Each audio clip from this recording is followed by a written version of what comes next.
I open my eyes not to the gentle comfort of dawn or the rustle of waking birds, but to the low and steady hum beneath me, the heartbeat of the machine I now call home. It is not warmth that greets me, but purpose. Around me, the dark is not empty but alive, thick with the promise of movement, like the moments before a symphony's first note.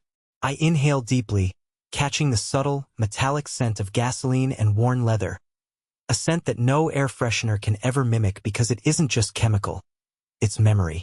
It's the smell of everything I've left behind and everything I'm about to chase. My fingers instinctively wrap around the wheel, and in that simple grip, I feel the pulse of something ancient and new all at once. Man and machine, caught in a silent understanding. There's a rawness in this car, a purity, not built for luxury or showmanship, but for emotion, for connection, for response. It doesn't coddle, it communicates. You don't merely drive it, you negotiate with it.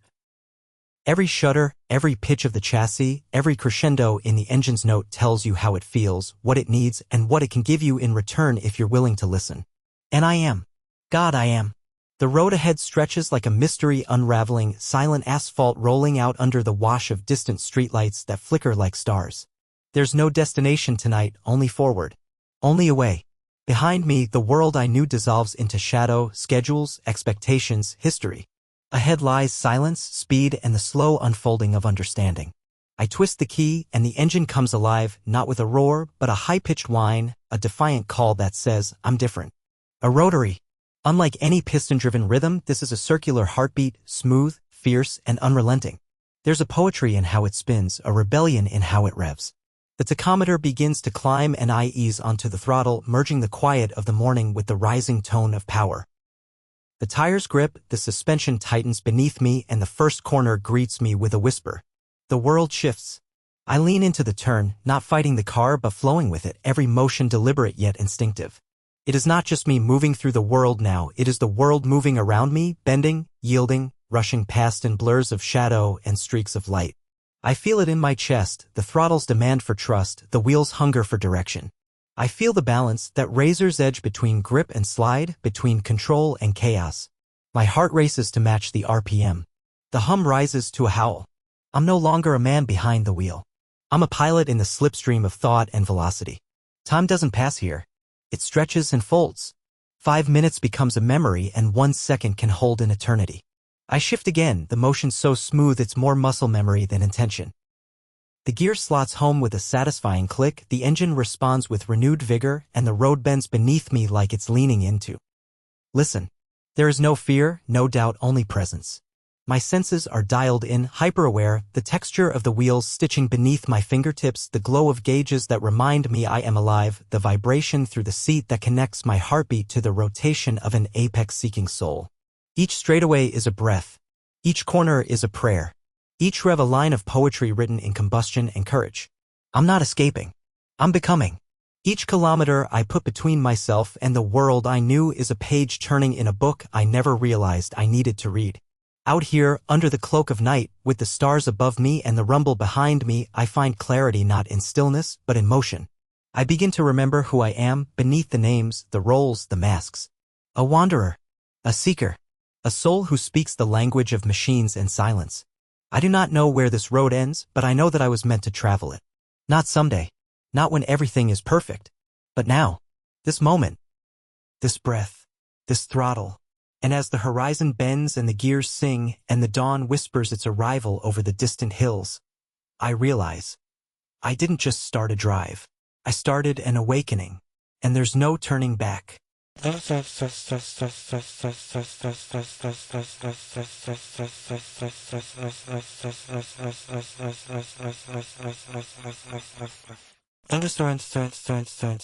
The city does not sleep, it waits. It watches. It breathes. As I emerge from the winding solitude of the open road into its glowing grip, it doesn't greet me with a handshake, but with a pulse, a rhythm, a cadence that rises from the pavement and hums through the chassis of the machine I command. The rotary engine murmurs low, subdued in the presence of steel towers and neon veins.